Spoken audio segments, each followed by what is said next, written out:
সুপ্রিয় দর্শক, প্রত্যেককে স্বাগত আমন্ত্রণ জানাচ্ছি বাংলা ভিশনের প্রতিদিনের সংবাদ বিশ্লেষণের অনুষ্ঠান নিউজ অ্যান্ড ভিউজে। সঙ্গে আছি জিয়াউল হক সবুজ। আলোচনার জন্য স্টুডিওতে আমন্ত্রিত হয়েছেন বিজ্ঞ দুই আলোচক। আমার বাম পাশে রয়েছেন জনাব রুহিন হোসেন প্রিন্স, সাধারণ সম্পাদক সিপিবি, এবং সর্ববামে রয়েছেন জনাব মোহাম্মদ জাকির হোসেন খান, আন্তর্জাতিক জলবায়ু নীতি ও অর্থায়ন বিশ্লেষক। একই সাথে তিনি গবেষক হিসেবে কাজ করছেন চেঞ্জ ইনিশিয়েটিভের প্রধান নির্বাহী। আপনারা দুজনকে আলোচনায় স্বাগত জানাচ্ছি। দর্শক, আমরা আলোচনা শুরু করব, তবে তার আগে আমরা আজকের দিনে যে উল্লেখযোগ্য সংবাদগুলো রয়েছে সেটা একটু চোখ বুলিয়ে নিতে চাই। সন্ধ্যায় জাতির উদ্দেশ্যে ভাষণ দিয়েছেন প্রধান উপদেষ্টা ডক্টর মোহাম্মদ ইউনূস। তিনি জানিয়েছেন ছাত্র জনতার প্রত্যাশা অনুযায়ী রাষ্ট্র সংস্কার হবে। দাবি দেওয়া পূরণে সবাইকে তড়িঘড়ি না করে ধৈর্য ধরার আহ্বান জানিয়েছেন তিনি। একই সাথে দেশে কবে নির্বাচন হবে সেই সিদ্ধান্তটি সম্পূর্ণ রাজনৈতিক, এমন জানিয়েছেন প্রধান উপদেষ্টা। আরেকটি সংবাদ শিরোনাম ছিল এরকম: বন্যায় সীমাহীন দুর্ভোগে লাখ লাখ মানুষ, প্রত্যন্ত অঞ্চলে ত্রাণ পাঠাতে হিমশিম অবস্থা, দুর্গত সবার কাছে সহায়তা পৌঁছাতে সমন্বিত উদ্যোগের তাগিদ। আরেকটি সন্ধ্যার খবর, সচিবালয়ের সামনে বিক্ষুব্ধ আনসারদের অবস্থান কর্মসূচি তারা আগে থেকে করছিল। জাতীয়করণের দাবিতে তারা যেই দাবি জানিয়েছিল সেই বিষয়ে একটি কমিটি গঠন করা হয়েছে এবং সমাধানের আশ্বাসও দেওয়া হয়েছিল, কিন্তু রাত ৯টার দিকে শিক্ষার্থীদের সঙ্গে সংঘর্ষে জড়িয়েছেন আনসাররা। ধৈর্যের সাথে পরিস্থিতি শান্ত করেছেন সেনাবাহিনীর সদস্যরা। আরেকটি সংবাদ ছিল শিরোনাম এরকম: নির্বাচনের জন্য অনির্দিষ্টকাল নয়, সরকারকে যৌক্তিক সময় দিতে চায় বিএনপি, এমনটাই জানিয়েছেন দলটির মহাসচিব মির্জা ফখরুল ইসলাম আলমগীর। চক্রান্তের বিষয়ে সতর্ক থাকার আহ্বান মেজর হাফিজের। আরেকটি সুখবর ছিল রাওয়ালপিন্ডিতে ইতিহাস গড়েছে বাংলাদেশ, প্রথমবারের মতো টেস্টে হারালো পাকিস্তানকে। ম্যাচ সেরা মুশফিক, জাতীয় দলকে প্রধান উপদেষ্টার অভিনন্দন। এগুলোই ছিল আজকে দিনের উল্লেখযোগ্য আলোচিত বিষয়। শুরুটা আমরা করতে চাই জনাব রুহিন হোসেন প্রিন্সকে দিয়ে। আজকে সন্ধ্যায় জাতির উদ্দেশ্যে ভাষণ দিয়েছেন ডক্টর মোহাম্মদ ইউনূস। তিনি যেটি বলেছেন ছাত্র জনতার প্রত্যাশা অনুযায়ী রাষ্ট্র সংস্কার করবেন। তিনি বলছেন যে মানুষের যে চাওয়া, বা অনেকেই অনেক কথা বলছেন যে কবে নির্বাচন হবে সে বিষয়ে একটা দিক নির্দেশনা দরকার, তিনি বলছেন এটা সম্পূর্ণই রাজনৈতিক সিদ্ধান্ত। এই যে প্রধান উপদেষ্টার জাতির উদ্দেশ্যে দেওয়া ভাষণ, নিশ্চয়ই দেখেছেন, এটাকে আসলে কিভাবে বিশ্লেষণ করবেন তার এই বক্তব্য? ধন্যবাদ আপনাকে। আমি আলোচক জাকির ভাই সহ যারা শুনছেন তাদেরকে ধন্যবাদ জানাচ্ছি। আসলে আমি এই আলোচনার আগে আসলে বন্যাটা বলেছেন, বন্যার অবস্থাটা এত ভয়াবহ। আজও আমরা যখন আলোচনা করছিলাম অনেক দূরে মানুষের খবরও আমরা পাচ্ছি না, আমরা এটা নিয়ে পরে আলোচনা করব। সুতরাং সেটা নিয়েই উদ্বিগ্নতার মধ্যে পুরো দেশবাসী আছে। সুতরাং সেটি আমাদের এই সময় একটা প্রধান বিষয়, সেটি একটু আমরাও এখানে দাঁড়িয়ে মনে করলাম। এবং আমি এই কথাটা একটু বলতে চাই যে ইতিমধ্যে যতটুকু দেখলাম ঢাকা সহ সারা বাংলাদেশের মানুষ আমাদের যে প্রধান বন্যার্ত এলাকা তাদের প্রতি যে সহমর্মিতার হাত বাড়িয়ে দিয়েছে সেটাও অভূতপূর্ব, সেটাও আমাদের জন্য একটা পজিটিভ। সব শ্রেণী পেশার মানুষ সেটাই। আচ্ছা, তাহলে এইটাকে ধরে আমি যে বন্যায় যে অভূতপূর্ব এই কথাটা বললাম, আমি আমাদের প্রধান উপদেষ্টার ভাষণের কথা বলতে যে এইটা একটু ছোট্ট ব্যাকগ্রাউন্ড একটু বলতে চাই। সেটা হচ্ছে মনে রাখতে হবে আমরা তো কেউ একজন দেশের সরকারের দায়িত্ব নিলে তার কাছ থেকে তো কথা শুনতে চাই, জনগণের ভাষণ শুনতে চাই। সেই অনুযায়ী আমাদের প্রধান উপদেষ্টার কাছ থেকে তো অনেক আগেই অনেকে হয়তো প্রত্যাশা করেছিল।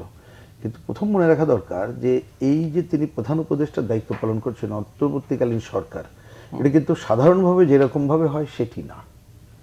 এটা হচ্ছে ওই যে জনগণের যে শক্তি, বন্যা দিয়ে একটা বললাম, কিন্তু এটা হচ্ছে রক্ত দিয়ে অর্জিত গণ অভ্যুত্থানের মধ্য দিয়ে গঠিত একটি সরকার। সুতরাং অন্তর্বর্তীকালীন সরকার হলেও তার একটা দায়িত্ব কিন্তু ব্যাপক, এটা মনে রাখতে হবে। তা সেই জন্যে আমি খুব বেশি কথায় ওনার ভাষণের অনেক দিক আছে, অত দিকে না যে আমি পজিটিভ জায়গাটা বলতে চাই। আপনিও যে দুইটা জায়গায় যদি বলেন হেডলাইন করেন, এই দুইটা হেডলাইনকেও যদি আমি একটা ধরি, প্রথম হচ্ছে আমি পজিটিভ ধরতে চাই যে ছাত্র জনতার প্রত্যাশা অনুযায়ী সংস্কার একটা। আরেকটা এটা আছে যে এই দীর্ঘদিনের জঞ্জাল, সেটার কথা উনিও বলেছেন। আরেকটা ব্যাপার হচ্ছে নির্বাচন, কারণ আমাদের তো নির্বাচিত প্রতিনিধিরাই দেশ শাসন করবেন, ওনারা তো অনন্তকাল থাকবেন না। উনি ওনার ভাষায় উনি বলেছেন যে আমরা কাজ শেষ করে যার যার জায়গায় চলে যেতে চাই। কয়েনেজটা ভালো, এবং ওনার মতো মানুষের কয়েনেজটা একটা স্টাইল আছে, সেটা ভালো। এবং উনি নির্বাচনের কথা বলছেন, এটা রাজনীতিক সিদ্ধান্ত এবং রাজনৈতিক দলগুলোর। আরেকটাও আমি এই সুযোগে তিনটা পয়েন্ট নিয়ে যেটা আপনি উল্লেখ করেছেন, সেটাও দেখলাম যে উনি বলেছেন যে আমরা কি করব না করব দেশবাসীকে ভাবার জায়গাগুলোতে প্রস্তুতি নেওয়ার কথা বলেছেন। তা আমি এই 3টা পজিটিভ দিকই দেখেই যে কথা বলতে চাই আমাদের দিক থেকে, সেটা হচ্ছে যেটা মনে রাখতে হবে। আমি এবার আসি ছাত্রদের কাছে। ছাত্রদের জায়গা যেটা হয়তো আমরা অনেকদিন ধরেও বলছি, কিন্তু সেই কয়েনেজ না বলে ছাত্রদের কয়েনেজ বলি, যে তারা কি বলল যে আমরা একটা ফ্যাসিবাদ উচ্ছেদ করে আর একটা ফ্যাসিবাদ চাই না, আর একটা তারা নামটি হচ্ছে বৈষম্য বিরোধী আন্দোলন। সুতরাং আমাদের প্রত্যাশা থাকবে যে এই সরকার মোটেই অনন্তকাল থাকবে না, নির্বাচিত সরকারের কাছে ক্ষমতা হস্তান্তর করবে, কিন্তু তার আগে তারা যে কাজটা করবে যে এই ধরনের পাল্টা আর একটা ফ্যাসিবাদের জন্ম যাতে না হয়, সুতরাং যে স্বৈরাচার ফ্যাসিবাদকে উৎখাত করলাম তার ব্যবস্থা, উৎখাতের কার্যক্রমগুলো তারা শুরু করে দিয়ে যাবেন। আর একটা হচ্ছে ভোট। ভোটটা গুরুত্বপূর্ণ শব্দটা এই কারণে, খালি ভোটের জন্য না, কারণ আমাদের অনেকদিন ধরে ভোট ব্যবস্থাটা পুরোপুরি ফেল করে গেছে। সে একেবারে বাজার সমিতি থেকে শুরু করে সর্বোচ্চ পর্যায় পর্যন্ত। তা তো উপরেরটা ঠিক হলেই অনেকগুলো চলে আসবে। আরেকটা কথাও উনি ওনার ভাষণে কিন্তু বলেছেন স্থানীয় সরকারের কথা আর কি।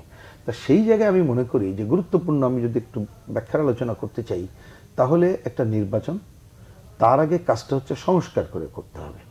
কিছু আমাদের সাংবিধানিক প্রতিষ্ঠান সংস্কারের কাজ শুরু করতে হবে, সেটাকে স্টার্ট করে দিতে হবে। আর যে কাজটা অবশ্যম্ভাবীভাবে করতে হবে সেটা হচ্ছে নির্বাচন ব্যবস্থা সংস্কার করে একটা ভালো নির্বাচন সম্পন্ন করা। এবং জাতীয় সংসদের ভালো নির্বাচন সম্পন্ন করতে গেলে কিন্তু স্থানীয় সরকার তার সংবিধান অনুযায়ী দায়ী দায়িত্ব তারা যাতে ওই কাজ করতে পারে, আর সংসদ সদস্যরা যাতে শুধুমাত্র তার কাজের মধ্যে সীমাবদ্ধ থাকে, ওইখানে জবিদত্তন্ত কায়েম না করে। সুতরাং তার জন্য নির্বাচন ব্যবস্থা সংস্কার একটা বড় কাজ। সুতরাং ওই কাজের কথা তিনি বলেছেন, টাইম উল্লেখ করেন নাই, সেটা একটা আমি বলবো যে টাইম, সেটা আমি পরে আসছি। তাহলে এইটা পজিটিভ।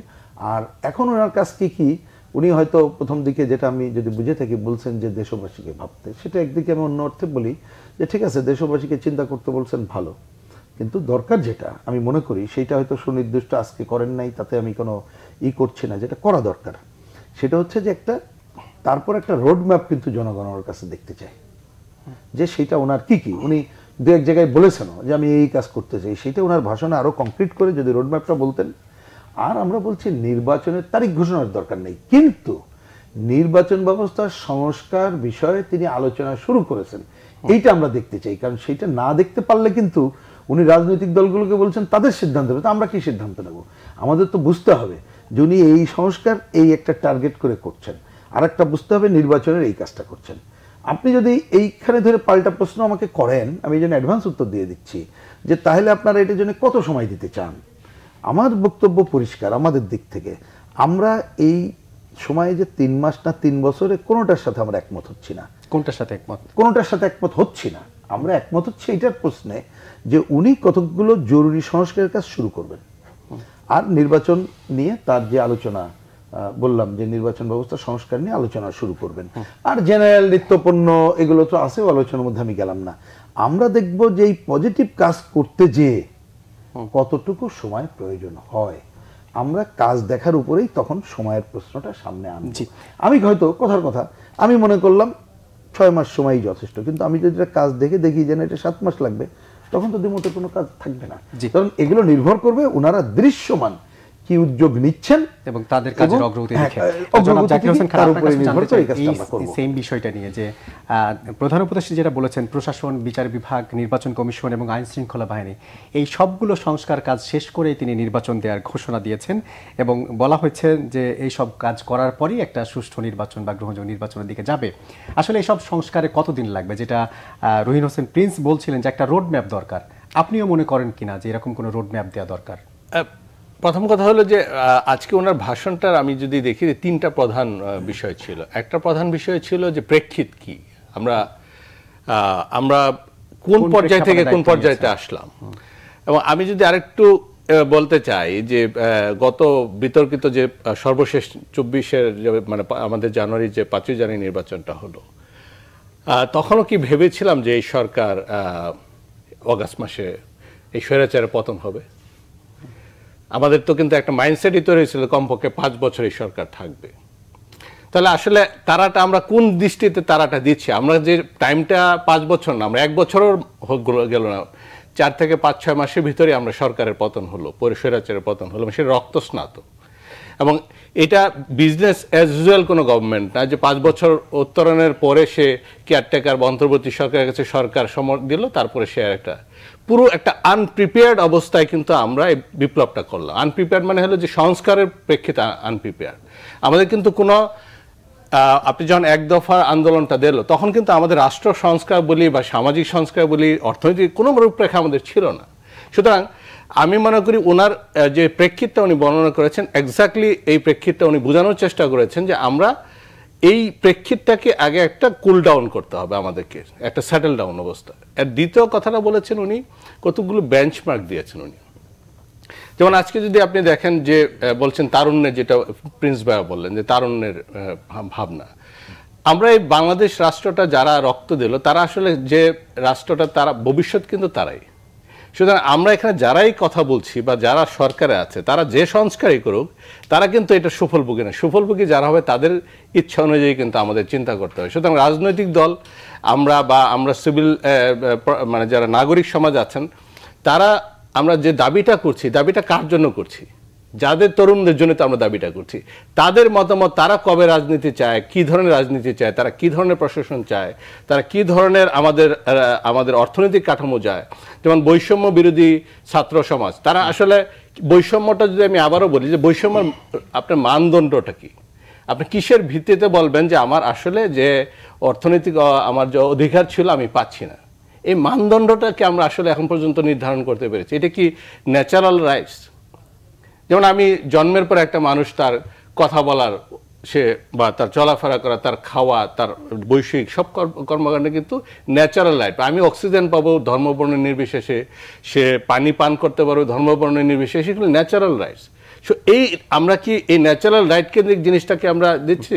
সুতরাং আমি মনে করি ওনার ভাষণে যে কথাগুলি বলা হচ্ছে যে সমতার ভিত্তিতে, সাম্যের ভিত্তিতে আমরা অধিকারগুলো আমরা করে তারপরে আমরা একটা পর্যায়ে যাব। অবশ্যই সেখানে প্রশ্নটা আসবে যেটা প্রিন্স ভাই বললেন, রোডম্যাপ। আমি মনে করি যে এই মুহূর্তে আমাদের যে নতুন সংবিধানের কথা বলা হচ্ছে, সংবিধানটা যদি আমাদের এখন এই মুহূর্তে প্রধান দায়িত্ব হলো যে প্রত্যেকটা কমিউনিটিতে, প্রত্যেকটা এলাকায়, প্রত্যেকটা অংশীজনের সাথে আলোচনাগুলো শুরু করা যে আমরা কি বাংলাদেশ দেখতে চাই, তরুণরা আলোচনা করতে শুরু করা। এবং সাংবিধানিক কমিটি হওয়া উচিত, প্রত্যেকটা সংবিধান সংস্কার কমিটি হওয়া উচিত প্রত্যেকটা এলাকাতে, এবং তারা ওখানেই আসবে যে আমার আসলে একটা সাম্যমৈত্রীর যে আমরা যে ন্যায় বিচারপূর্ণ আমরা যে ভালো মানে কল্যাণ রাষ্ট্র চাই সেই রূপরেখাটা কেমন হওয়া উচিত, এবং সেইটা আলোকেই আসবে আপনি আইন বিভাগে কি বিচার আপনি সংস্কার করবেন, সেটার আলোকে আসবে নির্বাহী বিভাগে কি সংস্কার করবেন, সেটার আলোকে আসবে আপনার অর্থনীতি কি আপনি সংস্কার করবেন। সেই প্রক্রিয়াটা আমার মনে করি আমরা ইতিমধ্যে যে সরকার এখন অলরেডি তারা একটা সেটেল ডাউনের দিকে যাচ্ছে। আমি মনে করি মাননীয় ও প্রধান উপদেষ্টা তাদের তরুণদের নেতৃত্বে সারা বাংলাদেশে যারা বৈষম্য ছাত্র সমাজ, তারা নাগরিকদের একটা কমিটি করা উচিত যেটা তারা আলোচনা শুরু করবে, সংলাপ। আমরা নাগরিক, আমরা এই যে একটা বিপ্লব হলো, এই যে একটা যেটা বন্যা আমি দেখলাম, মানে সাডেনলি আমরা একটা বড় ধরনের বিপর্যয় হলো, মানুষের সাথে আমরা কিন্তু এরপরে আর আলোচনায় আমরা কিন্তু বসি নেই। আমাদের কিন্তু এখন তাদের আলোচনা, তারা কি চিন্তা করতেছে এই আলোচনার ভিত্তিতে রোডম্যাপটা হওয়া উচিত। এবং এখানে সমস্ত কিছু প্রধান উপদেষ্টা রোডম্যাপ দিবেন, তাহলে আমার অন্যান্য উপদেষ্টা মণ্ডলী যারা, সম্মানিত উপদেষ্টা মণ্ডলী যারা আছেন, তারা তাদের কি চিন্তা ভাবনা সেটাও কিন্তু প্রধান উপদেষ্টার কাছে শেয়ার করা উচিত যে আমরা এরকম চিন্তা করছি, এবং সেই আহ্বান জানিয়েছেন এবং এটা দেওয়া উচিত। এবং আমরা উনি 84 বছর বয়সে এসে বাংলাদেশের তরুণদের আহ্বানে উনি রাষ্ট্রের দায়িত্ব নিয়েছেন। তার মানে এই না যে একজন প্রফেসর ইউনূসের হাতে মানে ঘাড়ে আমাদের বসে আমরা সবকিছু বাস্তবায়ন করব। উনি আমাদের আসলে এখন যদি আপনি চিন্তা দেখি, আমরা আজকে খুব ক্যাটাগরিক্যালি কিছু শব্দ উচ্চারণ করেছেন উনি কিন্তু বারবার বলেছেন দেশ রক্ষা বাহিনী। উনি কিন্তু সেনাবাহিনীও বলেন নাই, নৌবাহিনী বলেন নাই, পুলিশ, দেশ রক্ষা বাহিনী বলেছেন। মানে হলো এখানে মেসেজগুলি উনি কি দিচ্ছেন আমাদের কিন্তু এগুলি চিন্তা করতে লাগবে। উনি কিন্তু বারবার বলেছেন যে আমাদের যে তরুণদেরকে নিয়ে আমরা জলবায়ু পরিবর্তন মোকাবেলায় তরুণদেরকে অগ্রাধিকার দেওয়া হবে। মানে উনি কিন্তু এক্স্যাক্টলি যেটা আমরা জলবায়ু ন্যায্যতার কথা বলি, পরিবেশ ন্যায্যতার কথা বলি, বা অ্যাট দ্য সেম টাইম উনি আরেকটা বলেছেন যে রাষ্ট্রের সাথে প্রতিবেশী রাষ্ট্রগুলোর সাথে সম্পর্কের ক্ষেত্রে বলছেন সমতার কথা বলেছেন। উনি বলেছেন যে একজন সম্প্রীতির কথা বলেছেন। এই যে জিনিসগুলো, এগুলো আমরা আসলে এই মেসেজগুলো আমাদের ট্রান্সলেট করা উচিত যে উনি কি মিন করছেন। তো এইটা ট্রান্সলেট করে যদি আমাদের তরুণরা আরেকটা লেভেলে যায় এবং সেখানে যখন যাবে তখনই কিন্তু এই পুরো জিনিসটা একটা সুন্দর কাঠামো বোঝে। কারণ আপনি এক্সিস্টিং সংবিধান রেখে আপনি এটা যদি যতই আপনি সংস্কার করার চেষ্টা করেন, আপনি শুধুমাত্র রং ফুটিংয়ে যাবেন, কারণ এটা অলরেডি ইটস অ্যাবান্ডন সংবিধান, এবং যে কোনো কারণেই আমরা অন্তর্বর্তী একটা জরুরি সরকার আমরা নিলাম আমরা। ঠিক আছে, আমার কাছে মনে হয় এই পর্যায়ে আমি মনে করি রোডম্যাপটা আসতে হবে একেবারে গ্রাসরুট থেকে, আলোচনার ভিত্তিতে যেটা আসবে সেটা আসবে, এবং এখানে রাজনৈতিক দলগুলো জনগণের প্রতিনিধিত্ব করে, তরুণদের প্রতিনিধিত্ব করে, সুতরাং তাদের মতামতটাকে প্রাধান্য দেওয়া উচিত। হঠাৎ করে এরকম আজকে আমি বললাম যে আমি সম্মান, মানে আমাদের রাজনৈতিক নেতৃবৃন্দের প্রতি সম্মান রেখেই বলছি, আমরা আজকে বললাম কমিটির সিদ্ধান্ত নিয়ে যে আমরা সময় দিতে চাই, আবার যদি ইমিডিয়েটলি আবার বলি যে না খুব দ্রুত রোডম্যাপ দিতে হবে, এইগুলো কিন্তু একটা এনোমালিস তৈরি করবে, একটা কনফিউশন তৈরি করবে যে আমরা আসলে রাজনৈতিক ঐক্যমত্যটা দরকার।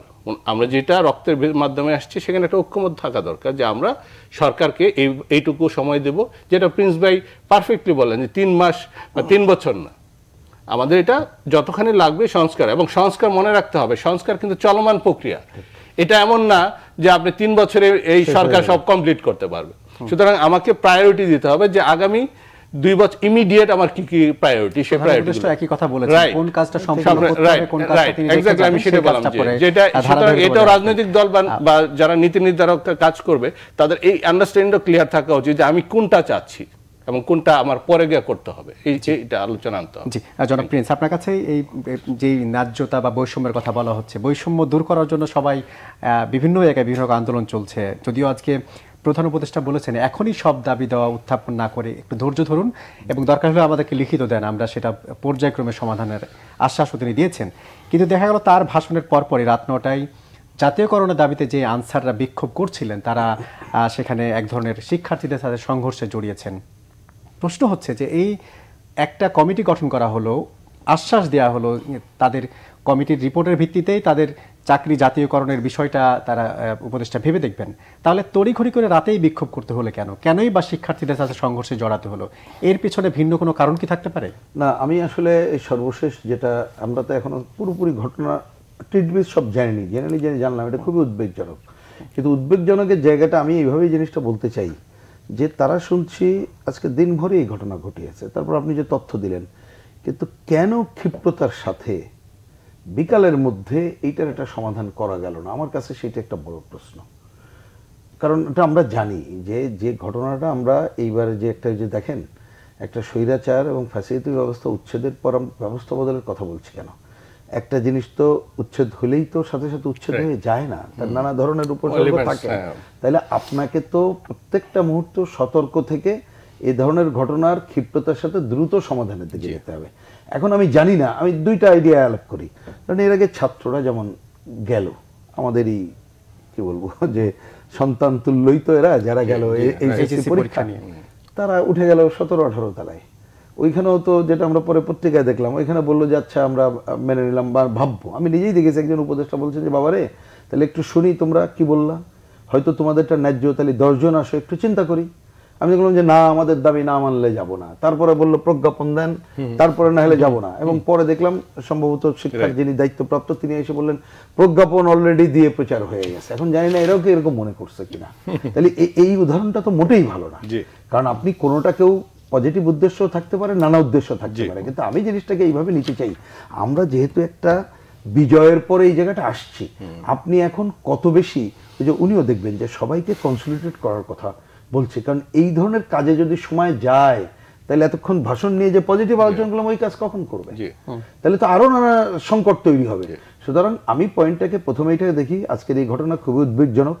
সবচেয়ে উদ্বেগজনক হচ্ছে যেটা এখন দেখছি যে আনসারের বন্ধুরা, আমি বন্ধুরাই উল্লেখ করলাম, আমাদের ছাত্র বন্ধুদের উপরে হামলা করেছে। পরে আবার ছাত্র বন্ধুরা লাঠিসোঁটা নিয়ে এসেই তাদেরকে এখানে করতে হয়েছে, সেনাবাহিনী এসে ব্ল্যাঙ্ক ফায়ার করে নিয়ে এইটার একটা সর্বশেষ হয়তো আপাতত একটা করতে হয়েছে। এবং আরো উদ্বেগজনক আমি বলছি, খুবই দায়িত্ব নিয়েই বলছি, এই ঘটনার পরে রাতে এই আসার সময় দেখলাম গাড়ি, তো আপনাদের গাড়ি ঘুরে আসতে হলো প্রধান উপদেষ্টার বাড়ির কর্ডন এমন, এবং উনি ওনাকে যেতে হয়েছে আমি বলবো সচিবালয়। তো জিনিসটা তো এইটা আমাদের কাঙ্ক্ষিত না। আমরা যখন একটা পজিটিভ ভাবে আগাচ্ছি তখন এই ধরনের ঘটনা কাঙ্ক্ষিত না। এই ঘটনা কেন হলো সেটা খুঁজে বের করা দরকার।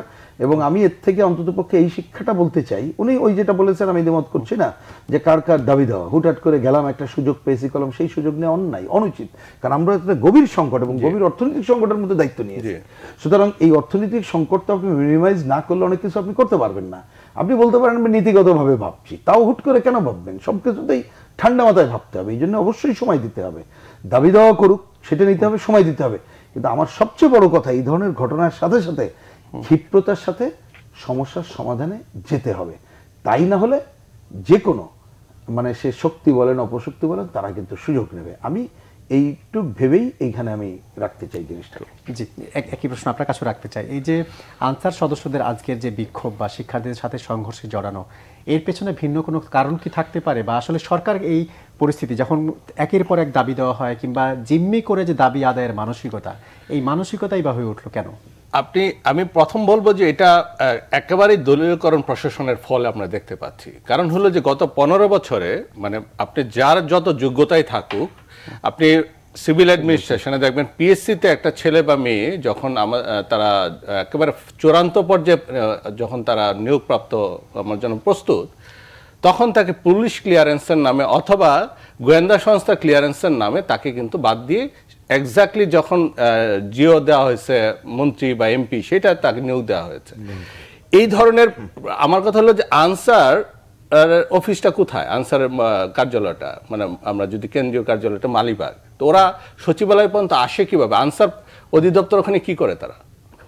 মানে হলো যে এটা ক্লিয়ার যে আনসার এর ভিতরে একটা অংশ এটার সাথে ওতপ্রোতভাবে জড়িত, যেখানে আমরা জানি যে ব্যাটালিয়ন আনসার এবং একটা অঙ্গীভূত রাইট। তা আমার কথা হলো এই পর্যন্ত আসার তারা চান্স পেল কিভাবে? যেটা প্রিন্স ভাই বললেন যে আমাদের সন্তানরা পরীক্ষা দিবে কি দিবে না, তারা সচিবালয় পর্যন্ত যেতে হবে কেন? এডুকেশন বোর্ড তাদের কি দায়িত্ব ছিল? ইউ সি যে একটা যে একইভাবে আমি বলবো যে বন্যার কারণে বলা হচ্ছে যে বন্যার তথ্য ভারত থেকে দেওয়া হয়েছে, দেওয়া হয় নাই।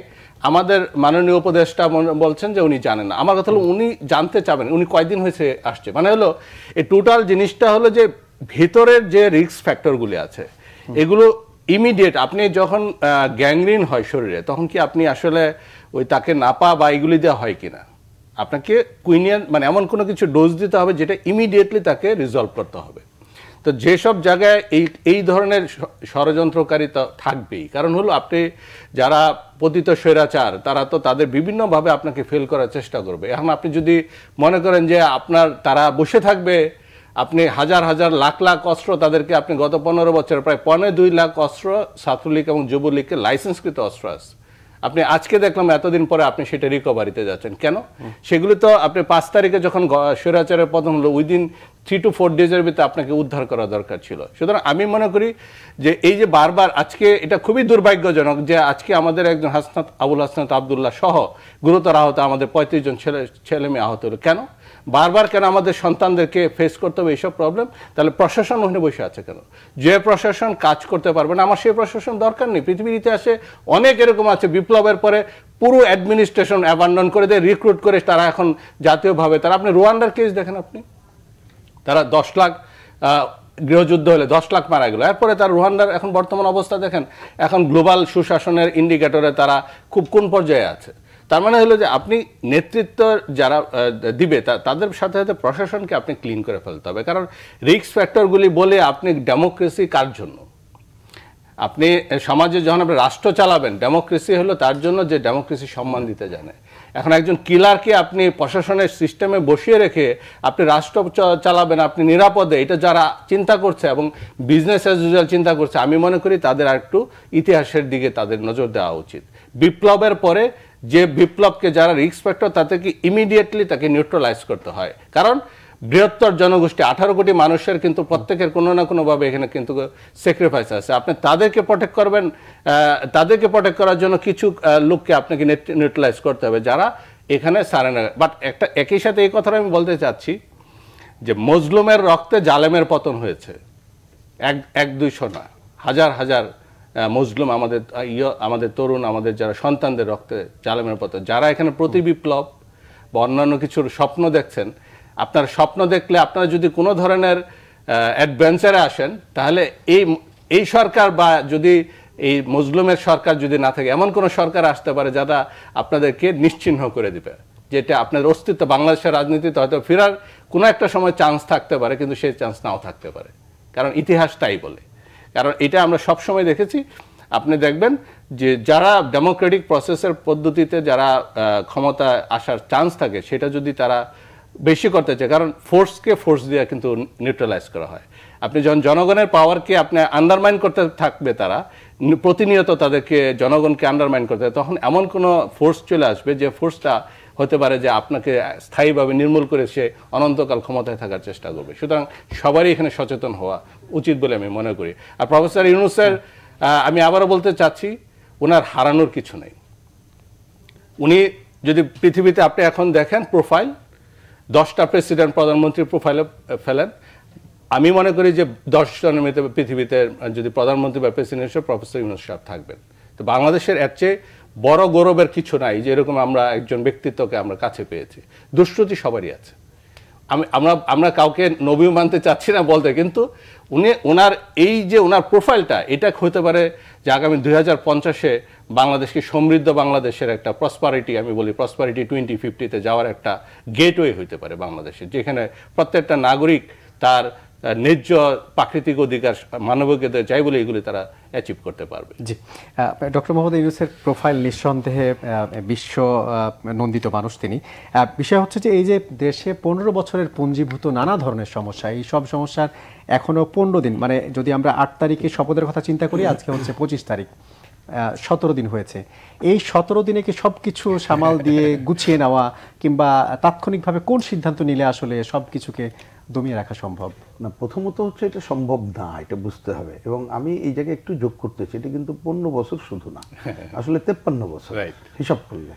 মানে মুক্তিযুদ্ধের পরে আমরা যে আকাঙ্ক্ষা নিয়ে এটা করেছিলাম, এটা কিন্তু বারবার ব্যাহত হয়েছে। সেজন্য জমতে জমতে এইবার এক নাগাড়ে এটা 15 বছরে অনেক বেশি হয়ে গেছে। যার জন্যই তো এটা কথা বলা হচ্ছে, শব্দটা কিন্তু খেয়াল করেন, যার জন্য বলা হচ্ছে যে আমরা স্বৈরাচার উচ্ছেদ করলেও স্বৈরাচারী ব্যবস্থা যদি উচ্ছেদ না করতে পারে তাহলে হবে না। এটি একটি দিক। আচ্ছা, আরেকটু আপনার ওই প্রশ্নে যাওয়ার আগে আমি ছোট্ট আরো 2-3টা একটু খালি বোস্টটা আমাদের হিসাবের মধ্যে দেখুন। তাহলে মুক্তিযুদ্ধের পরে এত বড় ঐক্য তো আমাদের জাতির জীবনে আর ছিল না, তারপরেও তো আমি সেই কাজটা সম্পন্ন করতে পারি নাই। আমি আর ব্যাখ্যায় গেলাম না। আচ্ছা, ওইটা বাদ দেন না, আমি বললাম যে অফ রাখলাম। এখন 90-এ সবচেয়ে আর একটা অভ্যুত্থান হলো মুক্তিযুদ্ধের পরে, সেটাই তো বড় অভ্যুত্থান ছিল, যেখানে আপনি বলেন আমাদের প্রধান সারির দলগুলো আমরা সবাই মিলে একটা ওত করলাম কি করব, নীতিমালা কি হবে, আচরণবিধি কি হবে, আমরা কিন্তু কিছু মানলাম না। তার মানে আমি বলছি যে আমরা কথা দিয়ে যারা ক্ষমতায় ছিল নানাভাবে নানা সময়, কেউ কম বেশি যাই মাপি না কেন, তারা কিন্তু এটা না করতে করতে আমাদের এই ধরনের সংকটের পাহাড় জমিয়ে রেখেছি। সুতরাং সেই জন্য এই কয়দিনে কোনো সময় আমি তো মনে করছি না, যার জন্যই বলছি। কিন্তু যেটা করতে হবে এটা মনে রাখতে হবে, আপনি তো অনন্তকাল আবার এই ধরনের অনির্বাচিত সরকার রাখাও যাবে না, এটা বাংলাদেশেও মানুষ পছন্দ করবে না, এগুলো আপনারা সবাই জানার। আমাদের তো কি বলবো, যে আমরা যেহেতু ভোটের বিবেচনা করি, প্রত্যেক মানুষের ভোট এবং জনগণের ভোটেই নির্ধারিত হবে যে কারা রাষ্ট্র পরিচালনা করবে, এই জন্য অনন্তকাল ফিরে রাখতে পারবে না। যার জন্য বলা হচ্ছে অগ্রাধিকার ভিত্তিতে কতকগুলো কাজ শুরু করে সম্পন্ন না করতে পারেন, কিন্তু টার্গেট উনি টার্গেট দেখিয়ে যাবেন এবং এমন ব্যবস্থা করবেন এই টার্গেট থেকে কেউ যাতে আমরা পেছনে ফিরে না আসতে পারি, যেই ক্ষমতায় যাক না কেন। আর একই সাথে ওই যে বললাম, নির্বাচন এবং নির্বাচনী ব্যবস্থার জায়গাটা যদি কংক্রিট করা যায়, তাহলে আপনি ধরেন এইবারের ভোটের মধ্য দিয়ে যতটুকু হোক, না হলে পরের ভোটে আরো হবে, এইভাবে করতে করতে মানুষের টোটাল ডেভেলপমেন্ট যেটা ঘটবে, যেটা জনগণের কথা বলা হচ্ছে, যে তার অংশগ্রহণের কথা বলা হচ্ছে, সেইটা করেই কিন্তু আমরা আগায় যেতে পারবো। তাই এই কারণে বলা হচ্ছে যে টার্গেটটা, কিন্তু টার্গেট ফিক্স না হলে হবে কি, এটা দেখুন আমাদের দেশের মধ্যে যেমন পতিত স্বৈরাচার আছে, তার মধ্যে রাজনীতির নানা মাত্রার অংশ আছে, আমাদের এমনকি মুক্তিযুদ্ধের বিরোধী শক্তি আছে, এটা মনে রাখতে হবে। মানে আমাদের তো নানা ধরনের গ্রুপ, তারপরে বিদেশি শক্তি যারা এখানে সবসময় আধিপত্য বিস্তার করতে চায়, এবং সবচেয়ে হচ্ছে বাংলাদেশের ভূ রাজনৈতিক কারণে সে চাইবে বাংলাদেশটাকে সে কবজা করে রাখতে। তাহলে আপনি এই জায়গাগুলো বিবেচনা করে তো রাখতে হবে আমার, যার জন্য যাত্রা যে কাল পরশু সব পেরে যাবো তা না, কিন্তু এইগুলো সব ঠিকঠাক করে বলছে যে টার্গেট ফিক্স করেই আমি যদি এই ধারার কথা বলি তাহলে কিন্তু যাবে। যেমন উনি কিন্তু আজকে এখানে কোন ধরনের দেশ করবেন তার মধ্যে বলছে, একটা সমৃদ্ধ বৈষম্যমুক্ত অসাম্প্রদায়িক দেশ গড়ার কথা কিন্তু ওনার এই ভাষণের মধ্যে আছে।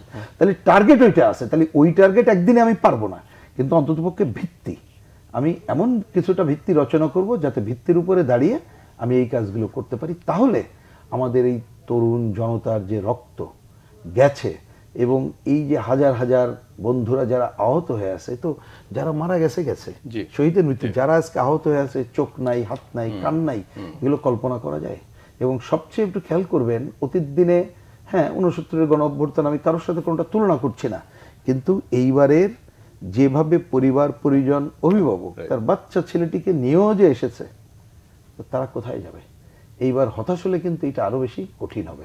আমি হতাশের কোনো কারণ দেখছি না, কারণ এই যে শুরুতে বলেছি যে বন্যায় যে অভূতপূর্ব সাড়া দেখছি, সেইটাও তো আগায় যাবে, কিন্তু সেইটাও নির্ভর করবে এই যে যারা দায়িত্বপ্রাপ্ত, দায়িত্ব পালন করছেন প্রধান উপদেষ্টার নেতৃত্বে, তিনি টিম ওয়ার্কের কথাটা বলেছেন, ওনাকে ধন্যবাদ জানাই। আমরাও কিন্তু প্রথম দিন বলেছিলাম আমরা কোনো ব্যক্তিকে দেখছি না, আমরা দেখছি পুরো টিম কি করবেন।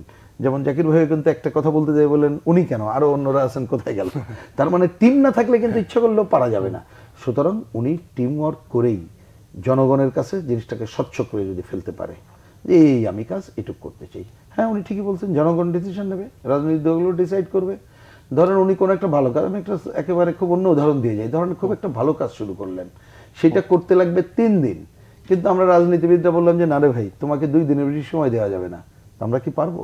জনগণই বলবে যে না তাকে 3 দিন দেন, তখন অটোমেটিক্যালি আমরা সময় কি সম্ভব ন্যাচারাল মানে কিন্তু জনগণ কখন তাকে বললে আমিও তখন এগ্রি করব যদি দেখি যে না ওইটা পারফেক্টলি করার দিকে যাচ্ছে। কিন্তু যদি দেখি না এটা কালক্ষেপণের জন্য করছে, তাহলে তো আমিও মানে আমি রাজনৈতিক কর্মী হিসেবে আমরাও তো এগ্রি করব না, আমার ধারণা জনগণও তখন এগ্রি করবে না। এই জন্য টার্গেট ফিক্স আপ করে এটা যাওয়া দরকার।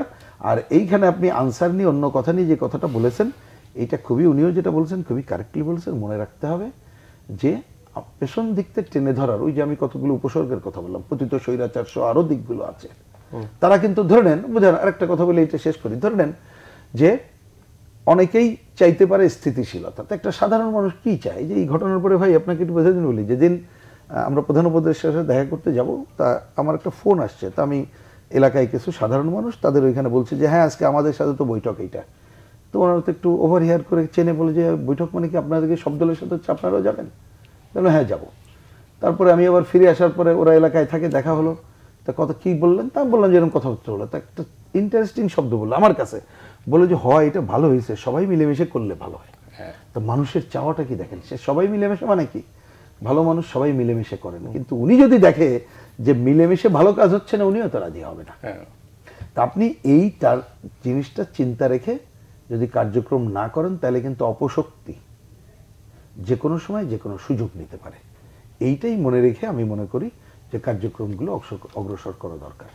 জি, আমরা কথা শুনছিলাম যে অভূতপূর্ব ভাষণ কিংবা অভূতপূর্ব অসাধারণ যে বন্যা মোকাবেলায় সাধারণ মানুষের যে বিভিন্ন রকম সাড়া ফেলেছে সেই বিষয়ে আলোচনা করবো, তবে ছোট একটা বিরতি যেতে হচ্ছে।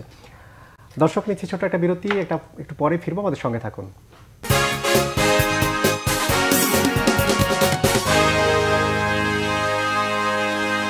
দর্শক বিরতির পর আরেকবার স্বাগত নিউজ অ্যান্ড ভিউজে। আমরা আলোচনা করছি, স্টুডিওতে আমন্ত্রিত হয়েছেন জনাব রুহিন হোসেন প্রিন্স এবং রয়েছেন জনাব মোহাম্মদ জাকির হোসেন খান। আমরা বিরতির আগে বন্যা প্রসঙ্গে আলোচনা করতে যাচ্ছিলাম। জনাব জাকির হোসেন খান, আপনার কাছে জানতে চাই যে সারা দেশেই একটা ভয়ানক বন্যা, প্রায় 12টি জেলা বিভিন্নভাবে ক্ষতিগ্রস্ত, প্রায় কয়েক লাখ মানুষ পানিবন্দী। আমরা দেখেছি যে অভূতপূর্ব একটা সাড়া পড়েছে, সাধারণ মানুষ মানবতার কল্যাণে, মানবতার জন্য তার সর্বোচ্চ দিয়ে যে যেভাবে পারছেন, শিশু বৃদ্ধ থেকে শুরু করে সব শ্রেণী পেশার মানুষ তাদের সহায়তার হাত বাড়িয়েছেন। কিন্তু এই যে ত্রাণ যাচ্ছে, সেটা কি আসলে সমন্বিতভাবে হচ্ছে কিনা, কিংবা যারা দুর্গম এরিয়ায় রয়েছেন, যারা প্রত্যন্ত অঞ্চলে রয়েছেন, তাদের কাছে ঠিকভাবে ত্রাণ পৌঁছাচ্ছে কিনা? প্রথম কথা হলো যে একটা আমাদের বাস্তবতা হলো যে বাংলাদেশ কিন্তু বন্যা প্রতি বছর আক্রান্ত হবে 50 থেকে 60% এলাকা কিন্তু আপনার ক্ষতিগ্রস্ত, এটা কিন্তু আমরা জানি।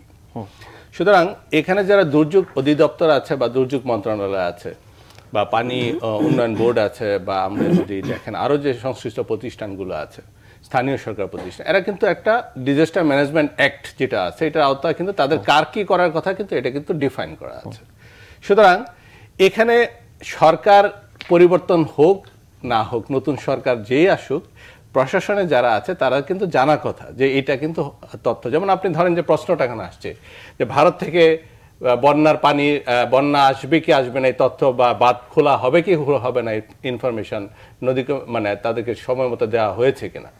প্রশ্নটা আমার অন্য জায়গায়। প্রশ্নটা হলো যে এটা কি মানে এই যে ইনফরমেশন শেয়ারিং এর প্রসেসটা শুরু হয়েছে গত 8-10 বছর ধরে, এটা তো নতুন না। ইনফরমেশনটা দেওয়া হবে এবং সেটা ইনফরমেশনটা আপনার পানি উন্নয়ন বোর্ডের মাধ্যমে হোক বা জয়েন্ট রিভার কমিশনের মাধ্যমে যেভাবেই আসুক, সেটা মেট্রোলজি ডিপার্টমেন্টে যাবে, সেখান থেকে ট্রান্সলেট করে ইনফরমেশনটা দেওয়া হবে স্থানীয় পর্যায়ে। ডাজেন্ট ম্যাটার এটা সরকার এখন অন্তর্বর্তী সরকার আছে নাকি স্বৈরাচার সরকার আছে, এটা তো প্রশাসনের বিষয়। কিন্তু এরকম তথ্য কি দেওয়া হয়েছিল? প্রশ্নটা আমার সেইখানেই। তার মানে হলো এই তথ্যটা ওই পর্যন্ত যদি না যেয়ে থাকে তাহলে দায়টা কার? আসলে দায়টা আমাদেরকে এটা আইডেন্টিফাই করতে হবে যে এই তথ্যটা কেন হলো যে স্বৈরাচারের পতন হয়ে গেল, স্বৈরাচারের পতনের সাথে বাংলাদেশের প্রশাসন বা এই যে সরকারি লাখ লাখ কর্মচারী কর্মকর্তা যেখানে আছে তারা একই সাথে ইনফরমেশন দেওয়া ভুলে গেল। তার মানে হলো যে আসলে তাদের অ্যাকাউন্টেবিলিটিটা কোন জায়গায়? প্রশ্নটা এই জায়গায় আমার আসতে হবে। কারণ তারা কি তাহলে রাষ্ট্রের কর্মকর্তা নাকি না আওয়ামী লীগের বা পতিত স্বৈরাচারের কর্মচারী? এটা আমাদের প্রশ্নটা প্রথম দাঁড় করাইতে হবে, এই গ্যাপটা বের করতে হবে। দ্বিতীয় কথা হলো যে একটা জিনিস হলো এবার কিন্তু একটা আনইউজুয়াল অবস্থা এই জন্য বলছি যে আপনি স্থানীয় সরকার প্রতিষ্ঠান কিন্তু কার্যকর নেই, সংসদ কার্যকর নেই। জাস্ট একটা রিফর্ম হয়েছে, বাংলাদেশের হাজার হাজার মনে করেন পুলিশ কর্মে যোগ দেয়নি। তারপরে স্থানীয় পর্যায়ে আপনি দেখা গেলে সেনাবাহিনী এবার কিন্তু আমরা লাকিলি সেনাবাহিনী কিন্তু আইন শৃঙ্খলার জন্য মানে স্টেবিলিটির জন্য কিন্তু তারা ডেপ্লয় ছিল। তারা কিন্তু এই ডেপ্লয়টা আমাদেরকে মানে এক ধরনের সাপোর্ট হিসাবে কাজ করেছে স্থানীয় পর্যায়ে রিকভারি দেওয়ার জন্য বা রিলিফ অপারেশন পরিচালনার জন্য। কিন্তু এটা কিন্তু ইউজুয়াল অবস্থা না। মানে হলো যে এখানে সরকারের পক্ষ থেকে কিন্তু আবার এটাও মনে রাখতে হবে এই ধরনের ডিজাস্টার রেসপন্সের ক্ষেত্রে একটা সমন্বিত কিন্তু জাতীয় একটা দুর্যোগ ব্যবস্থাপনা কমিটি কাজ করার কথা, সেটাও কিন্তু প্রপারলি মিটিং করেছে কিনা এটা কিন্তু আমাদের জানা নেই। কারণ এই ধরনের কোনো সংবাদ আমার চোখে পড়েনি। দুর্যোগের যিনি মাননীয় উপদেষ্টা কাজ করে দুর্যোগ মন্ত্রণালয়ের যিনি দায়িত্বপ্রাপ্ত, উনি ইতিমধ্যেই দুর্যোগ এলাকায় অবস্থান করছেন। কিন্তু এটা যেটা করা যেত সেটা হলো খুব দ্রুত একটা কমিটির মিটিং করে একটা সংবাদ সম্মেলন করা, মেসেজটা দেয়া। It's message very important. আপনি ইনফরমেশন নাও আসতে পারে, আপনি প্রপার আপনি যেটা ওয়ার্নিং সিস্টেম নাও কাজ করতে পারে, কিন্তু আপনি যদি রাষ্ট্রের সর্বোচ্চ পর্যায়ে থেকে একটা মেসেজ দেওয়া হয় যে দিস ইজ দ্য কন্ডিশনস, আমরা এইভাবে কোঅর্ডিনেটেড হইতে স্থানীয় পর্যায়ে আমরা এটা বাস্তবায়ন করব, সেটা কিন্তু একটা বড় ধরনের মেসেজ তারা যেত। কিন্তু একটা জিনিস হচ্ছে এটা গ্যাপটা ফিল আপ করে দিয়েছে আমাদের ছাত্র সমাজ। তারা কিন্তু ব্যাপকভাবে কোঅর্ডিনেটেড হইতে না হলেও তারা তারা ত্রাণ নিয়ে গিয়েছে।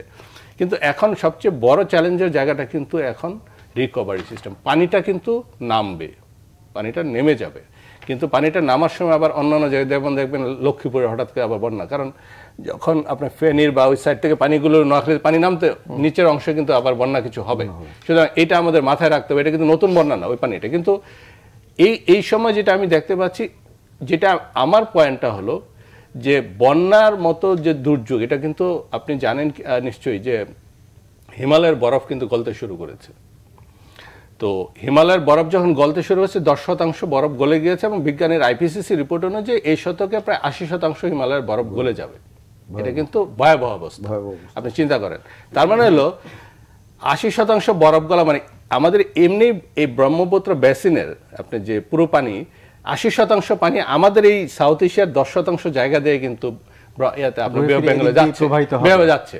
মানে হলো এই যে এডিশনাল আপনার যে পানির প্রেশারটা আসবে আমাদের উপরে, বন্যার যে প্রেশারটা আসবে, এটা তো ভারত ক্যানট ম্যানেজ। ইভেন ভারতের যে আপনি যদি দেখেন ভারতের এই মেসেজগুলো কিন্তু আবার এর ভিতরে যে গত বছরে আমরা বলেছি কিন্তু এল নিনোর প্রভাবে এবার বৃষ্টি বেশিই হবে, সব জায়গায় হবে। এটা এমন না যে এখানে ভারতের ত্রিপুরাতে, আসামে দেখেন বৃষ্টি বেশি হয়েছে। আপনি সিকিমে কি হলো, একেবারে পুরো আউটপোস্ট সহ তারা ডাইভার্ট। সুতরাং আমরা যে জায়গাটা বলতে চাচ্ছি সেটা হলো যে দুর্যোগের ঝুঁকি যখন বাড়বে, আপনি সে অনুযায়ী যে দুর্যোগের ম্যানেজমেন্টটাকে আপনি যদি সেইভাবে রেসপন্স মেকানিজমটা যদি আপনি অ্যাডাপ্টেড যদি ওইভাবে মেকানিজম না তৈরি করতে পারেন, দ্যাট ইজ ভেরি ডেভাস্টেটিং হয়ে যাচ্ছে। এবং এখানে আরেকটা জিনিস আমি বলি, আমরা অনেক সময় বন্যা নিয়ন্ত্রণ শব্দটা উচ্চারণ করি, this is fundamentally very counter productive. কোনো ন্যাচারাল ফেনোমেনাকে পৃথিবীর কোনো হিস্ট্রি নাই তারা নিয়ন্ত্রণ করতে পেরেছে। আপনাকে বন্যা ব্যবস্থাপনায় যেতে হবে। তো আপনি এই শব্দগুলো কেন ইম্পর্টেন্ট? আপনি এই নিয়ন্ত্রণের নাম দিয়ে কিন্তু ওই যে উন্নয়নের ফাঁদ, কিন্তু আপনি উন্নয়নের মিথ, ওখানে যে একবার আপনি 10 কোটি ব্যয় করলেন, বলে যে নিয়ন্ত্রণ হলো না, আরো 20 কোটি দাও, ওই দুর্নীতির ফাঁদগুলি কিন্তু ওখানেই তৈরি হচ্ছে। আপনি যদি আপনি ধরেই নেন যে বন্যা ব্যবস্থাপনায় যেতে হবে, বাংলাদেশের প্রতি বছর 60 থেকে 70% বন্যা এলাকা ডুবে যাবে, তখন কিন্তু আপনি তখন কি করবেন? ওই ম্যানেজমেন্টটা করার জন্য কিন্তু আপনি যে নদী নালা খালবিল যারা দখল করে রাখছে এগুলি কিন্তু উদ্ধার করতে হবে। জি, যেই দুর্যোগ ব্যবস্থাপনা যেটা কথা আমরা শুনলাম, যে দুর্যোগের ঝুঁকি মোকাবেলায় নিঃসন্দেহে কাজ করার সুযোগ রয়েছে বা সমন্বিত ব্যবস্থাপনা নেওয়া দরকার। বিশেষ করে এখন তো স্থানীয় সরকার ব্যবস্থা নেই, সেই ক্ষেত্রে যেসব রাজনৈতিক দল রয়েছে এই যে বন্যার মোকাবেলা কিংবা বন্যার ক্ষয়ক্ষতি মোকাবেলা কিংবা বন্যা পরবর্তী সময়ে যে মানুষকে পুনর্বাসনের বিষয় রয়েছে, সেই জায়গায় রাজনীতিবিদ হিসেবে বা রাজনৈতিক দলগুলোর আসলে কি করা উচিত? আচ্ছা, আমি সেইটা বলার আগে ছোট্ট একটু ওনার কথার সাথে মন্তব্য করি, কারণ আলোচনাটা খুবই অ্যাপ্রোপ্রিয়েট বলে আমি মনে করি। যে আসলে এটা তো প্রথমে বুঝে নিতে হবে, আমি ওনার তো বিশেষজ্ঞ, ওনার কথা দিয়েও বা আমরা না বাস্তবে অভিজ্ঞতা থেকেও সেইটাই, যে এ ধরনের ঘটনা ঘটবে, জলবায়ু পরিবর্তনের ভবিষ্যতে আরো যদি বলি খারাপ জায়গায় যাবে এখন যে অবস্থা, তাহলে এইটার ব্যবস্থাপনা আমাকে ঠিক করতে হবে, মেনে নিয়েই ব্যবস্থাপনা ঠিক করতে হবে, সেটা আমার কর্তব্য প্রয়োজন। 54টা অভিন্ন নদী ভারত থেকে আসে, সুতরাং আমার যেতে হবে ওই জায়গায়। কিন্তু হুট করে একটা ঘটনা ঘটছে, আমি এটা বলে ফেললাম এই কারণে হয়েছে ওই কারণে হয়েছে, তাহলে এই ভুল জায়গায় যাওয়া যাবে না, এটা প্রথম কথা। আর শেষে উনি যেটা শেষ করছেন আমার বিবেচনা আরো গুরুত্বপূর্ণ, পানি আসলো, তার যাওয়ার জায়গা যদি না থাকে, তা আমি উন্নয়নের নামে খাল বিল নদী নালা দখল এবং সব উন্নয়নের সবগুলো করে ফেলছি। তাহলে আপনি প্রথমে এই প্যারাডাইম থেকে যদি বের না হয়ে আসতে পারি, তাহলে একটা ঘটনা ঘটবে, এর কিন্তু সমাধান কোথাও নাই। এইটুকু আমি বলে এখানে থামলাম। এবার পরে যেটা বললেন, এইখানে দেখেন আমি আপনাকে প্র্যাকটিক্যাল বলি, অবশ্যই যে এই ধরনের ঘটনায় রাজনৈতিক দলগুলো সহ ভূমিকা নেওয়া দরকার। কিন্তু আমি আপনাকে যেমন একেবারে একটা প্র্যাকটিক্যাল বলি, আমরা সিপিবি আমাদের মতো করে গণসংগঠনগুলো স্থানীয় পর্যায়ে নেমেছে, ভূমিকা নিচ্ছে, কেন্দ্রীয়ভাবে ভূমিকা নিচ্ছি, আমাদের জোট সহ ভূমিকা নিচ্ছি। কিন্তু ফেনীর আমাদের পরিচিত একটা পরিবার, তার খবর নেওয়ার জন্য আজকে যখন খবর নিলাম, ফুলগাজী, আমি খুব ভালো চিনি না, ফেনী চিনি, ফুলগাজী যাইনি, সোনাগাজী অন্য জায়গায়, এলাকার শোচনীয় অবস্থা ছিল, শোচনীয় অবস্থা, ওইখানে কোনোভাবে খবর পাওয়া যাচ্ছে না। এখন পরে আমি ফোন করে যখন বললাম যে পৌঁছাতে, কি বললো কিছু দূর গাড়ি অল্প একটু যাবে, তারপরে নৌকা যদি পাওয়া যায় সেইখানে যে 24 কিলোমিটার না কত জায়গায় যেতে হবে। এখন আপনি মনে রাখতে হবে, একটা রাজনৈতিক দল, আমাদের তো সেই সমর্থটা নাই, বা আমাদের সমন্বিত হবে ওইখানে, এই যে ধরনের আমি লোক দিতে পারি 2 জনের জায়গায় 5 জন, আবার এই বন্যা নিয়ন্ত্রণে মানে সরি ওই ব্যবস্থাপনা বা এই যে ত্রাণ ব্যবস্থাপনায় লোক বেশি গেলে কিন্তু এটা হ্যাপাজার্ড হয়ে যায়, ওইটা যাওয়াটাও আবার ভুল। অনেক সময় এটা যেন একটা কি বলবো, যে পিকনিক ট্রিপ যেন হয়ে যায় কাজ না করতে পারলে। সুতরাং এইটা কিন্তু এই সমন্বিত কাজের আশা করাটা চলে না, 1। 2 নম্বর হচ্ছে, আমরা অনেকদিন ধরে এই রাজনৈতিক দলগুলো তো ওইখানে লাগায়নি, কাজে লাগায়নি। ওইখানে একদলীয় ব্যবস্থাটা এমন হয়েছে যে ক্ষমতাসীনদেরই আধিপত্য এরকম, ওইখানে কোনো রাজনৈতিক আবহাওয়া ছিল না।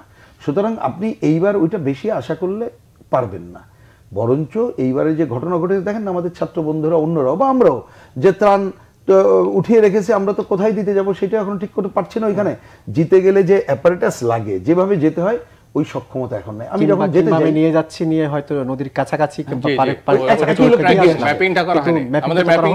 ম্যাপিং হচ্ছে না। আর ধরেন যেখানে পানিবন্দী হয়ে মানুষ আছে, আমি যদি পৌঁছাতে না পারি, আমি নিয়ে যাই কি করব? কোন ঘরে উঠছে তাদের হাতে দিয়ে আসলাম, কিন্তু এটা তো প্রয়োজন নেই। তার ম্যাপিং এর মধ্যে থাকতে হবে তার কার কোনটা প্রয়োজন, এই জায়গাগুলো আমি ঠিক সেইটাই বাংলাদেশের বাস্তবতায় সব রাজনৈতিক দলগুলোর কাছে আপনি আশা করে পারবেন না। আর এখন যে সংকট, খুবই স্বাভাবিক, স্থানীয় সরকার এরকম শক্তিশালী না, ডিসি এসপি বলেন বা অন্যরা শক্তিশালী না। আমাদের দেখলাম সেনাবাহিনী, তারা নৌবাহিনী, অন্যরা যেটা করছে, যতটুকু আমরা খবর পাচ্ছি বা আমরা যাওয়ার পরেও যেটা দেখলাম, এটা অভূতপূর্ব। সুতরাং ওই স্থানীয়ভাবে যতটুকু সম্ভব সমন্বিত করতে হবে। এবং এইবার যে কাজটা আমরা করছি, আমাদের বামপন্থী দলগুলোর উদ্যোগে স্থানীয়ভাবে এই ধরনের যে অ্যাপারেটাসগুলো কাজ করছে, তাদের সাথে আমরা সমন্বিত করে, যেখানে আমাদের কর্মী দেওয়া দরকার, আমরা যেখানে যে হয়তো পুরোটা দিতে পারছি না, আমরা তাদের সহায়তা নিয়ে করছি। আবার তারা অনেক জায়গায় বলছে, আচ্ছা এই জায়গায় আপনারা কোথায় ওইখানে যাচ্ছেন, এই জায়গাগুলো আপনারা সহায়তা করেন। সুতরাং এই সহায়তার কাজগুলো কিন্তু আমরা করছি। আরেকটা কাজ হয়তো বা হতে পারতো, কিন্তু সেইটা এইবারের এটা আশা করে লাভ নেই। যে সেটা হচ্ছে যে অন্যান্য রাজনৈতিক দিকগুলো সবাই মিলে একটা সমন্বিত করতে পারতো কিনা। কিন্তু আমি মনে করি এইবারের যেহেতু একটা গণঅভ্যুত্থানের মধ্য দিয়ে আমাদের ছাত্র বন্ধুরা দেখলাম, ধরেন আমরা চাঁদা তুলতে গেলে বা আমাদেরকে কয় টাকা চাঁদা দিচ্ছে, বাস্তবতা আমি কোনো দোষারোপের জন্য বলছি না, কিন্তু দেখলাম একদিনে আমাদের ছাত্র বন্ধুদের এখানে কোটি টাকার উপরে জমা দিয়ে কোনো অসুবিধা নাই। ওইটাই যথাযথভাবে ম্যানেজমেন্ট করে আগাক এবং আমরা আমাদের সাধ্য অনুযায়ী এটা করব। আরেকটা কাজ করতে হবে যেখানে আমরা জোর দিচ্ছি, কথাটা তুললেন বলে শেষ করি, এই যে বন্যার পানি যখন নামা শুরু হবে, পুনর্বাসন, কৃষক ক্ষেত মজুর যাদের কাজ নেই, এই জায়গাগুলো কিভাবে সহায়তা করা যায় এবং তাদেরকে আবার উঠে দাঁড়াতে সহায়তা করা যায়, সেই কাজকেই আমরা বিশেষভাবে বামপন্থীদের দিক থেকে গুরুত্ব দিই। আমি একটু জনাব খান আপনার কাছে আমি প্রশ্নটা করি, তারপর আপনার বলার সুবিধা হবে। যে আমরা দেখলাম প্রায় 11-12টা জেলা বন্যা কবলিত, প্রায় সরকারের হিসাবে তাই 53 লাখ মানুষ ক্ষতিগ্রস্ত, ফসল, গবাদি পশু, নানা ধরনের ক্ষয়ক্ষতি হয়েছে। এটা তো একটা ক্ষতি রয়েছে, পরবর্তী বন্যা পরবর্তীও ক্ষয়ক্ষতি কিংবা নিরূপণের একটা বিষয় থাকবে। অর্থনীতিতে আসলে কি ধরনের প্রভাব পড়বে? আপনি তো জলবায়ু নীতি নিয়ে কাজ করেন, অর্থায়ন নিয়ে কাজ করেন, এইসব বিষয়ে বহির্বিশ্বের কোনো সহায়তা পাওয়ার কোনো সুযোগ রয়েছে কিনা? হ্যাঁ, ডেফিনেটলি আছে। আমি একটা কথা বলি, সেটা হচ্ছে যে কথাটা প্রিন্স ভাই বললেন ভালো করে, যে আমরা কিন্তু রাজনৈতিক যে উদ্যোগটা কিন্তু ডিসম্যান্টেল করা হয়েছে। একটা সময় ছিল কিন্তু আমরা সামাজিকভাবে এগুলি সব রাজনৈতিক দল, এমনও আছে যে আমরা একেবারে ঘরে ঘরে যে আমরা কালেকশন করতাম ত্রাণ। তো এখন যেটা আমি মনে করি যে দুর্যোগটা যেহেতু একটা স্থায়ী অবস্থার ভিতরে, কারণ আপনি দেখেন নতুন 3টা দুর্যোগ অন্তর্ভুক্ত হয়েছে যেটা আগে ছিল না। একটা তো হচ্ছে আপনি যেমন ধরেন কোল্ড স্পেল, সামনে কিন্তু শীতে হঠাৎ করে অতি শৈত্যপ্রবাহ, তীব্র দাবদাহ, তারপরে এই যে বন্যা এক্সেসিভ যে রেইনফলগুলি আসতেছে, এবং আপনি দেখবেন যে ড্রট নতুন করে, মানে হলো যে আমাদেরকে এখন ঢাকা থেকে যে আপনি ওই বন্যা রেসপন্স করবেন এইটার চিন্তা থেকে বেরিয়ে আসতে হবে। কারণ আপনি জানেন না যে আর্থকোয়াক যদি হয়, আল্লাহ না করুক, তখন তো আপনি ঢাকাতেই লাখ লাখ মানে মানুষ ক্ষতিগ্রস্ত হবে, তখন ঢাকার পাশে তো যাওয়ার প্রশ্নই আসে না। তার মানে হলো যে কমিউনিটি লেড রেসপন্স মেকানিজমে যেতে হবে আপনাকে। এবং সেন্ডাই ফ্রেমওয়ার্ক কনভেনশন যেটা ছিল ডিজাস্টার রিস্ক রিডাকশন, ওখানে 4টা অগ্রাধিকার ছিল। একটাতে আমরা ভালো করেছি, সেটা প্রস্তুতি, কিন্তু এখানে সমস্যা হলো এখন পর্যন্ত মেসেজিং করে আধুনিক প্রযুক্তি ব্যবহার করে একেবারে চাটগাঁয়ের মানুষকে যখন আপনি বা নোয়াখালীর মানুষকে যখন মেসেজিং দিচ্ছেন যে দুর্যোগের, তার ভাষায় দেওয়া যাচ্ছে না, কিন্তু এটাতে যাইতে হবে আমাদেরকে। এবং সেখানে অডিও মেসেজ, যে পড়তে না পারে বা না করতে, তাকে ভিডিও মেসেজ দিতে হবে যে এটা আপনার পানিতে কিন্তু ঘরটা ডুবে যাবে, এই কথাটাই বলতে হবে। তা না হলে সে কিন্তু রেসপন্স করবে না, তাকে যতক্ষণ পর্যন্ত তার অ্যাসেটের রিস্কটা আপনি না বুঝাইতে পারবেন। তো এইটাতে আমাদের আরও কাজ করার সুযোগ আছে। এবং মেটেরিওলজি ডিপার্টমেন্টকে শক্তিশালী করা, শুধু না প্রত্যেকটা উপজেলা লেভেলে স্টেশন করা উচিত, climate and weather forecasting station. এক, দ্বিতীয় হলো যে আমাদেরকে অর্থায়নের যে কথাটা আসলো, আমরা দেখতে পাচ্ছি যে সরকারের হিসাবে প্রতি বছর প্রায় $1.5 বিলিয়ন ক্ষতিগ্রস্ত হয়। তা আপনি যদি দেখেন এবারের বন্যাতে যদি 52 লাখ সরকারের হিসাবে, তো যদি আমি অ্যাভারেজে ধরি 4 জনের ফ্যামিলি ধরি, 12 লাখ থেকে 13 লাখ 15 লাখ ফ্যামিলি ধরেন, তো 15 লাখ ফ্যামিলি যদি একেবারে অ্যাভারেজ যদি তার 10,000 টাকা ক্ষতিগ্রস্ত, 10,000 প্রশ্নে আসে না, কমপক্ষে 50,000 টাকা ক্ষতি, তাহলে কত কোটি টাকা হচ্ছে? এটা কিন্তু তার ইমিডিয়েট লস হচ্ছে।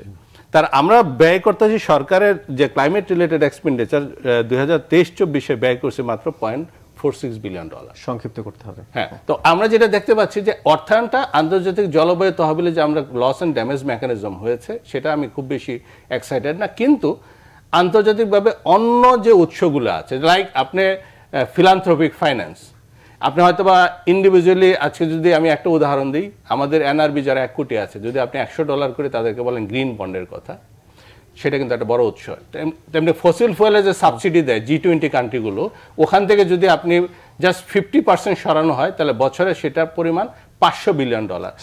জলবায়ু সম্মেলন যেটা সামনে আছে, বাংলাদেশের এই কেসগুলি নিয়ে যেতে হবে আন্তর্জাতিকভাবে যে আমরা ভিকটিম, এবং আমরা ডেলিভারেটলি, আমি মনে করি প্রফেসর ইউনূস সাহেব যদি ওখানে প্ল্যানারে বক্তৃতা দেয়, দিস ইজ দ্য রিয়েলিটি, আমাদেরকে ক্লাইমেট ফাইন্যান্স, ন্যায্য ক্লাইমেট ফাইন্যান্স দিতে হবে, যেটা আমরা মাত্র পার ক্যাপিটা $4 আন্তর্জাতিক গ্রহণযোগ্যতা রয়েছে, নিশ্চয়ই আমরা ওই জায়গায় সফল হতে পারেন। অসংখ্য ধন্যবাদ জনাব মোহাম্মদ জাকির হোসেন খান, অসংখ্য ধন্যবাদ জনাব রুহিন হোসেন প্রিন্স আজকে সময় দেওয়ার জন্য। আপনাকে ধন্যবাদ। দর্শক, এই ছিল আজকে নিউজ অ্যান্ড ভিউজ। এতক্ষণ যারা সঙ্গে ছিলেন সবাইকে ধন্যবাদ। ভালো থাকবেন সবাই, শুভরাত্রি।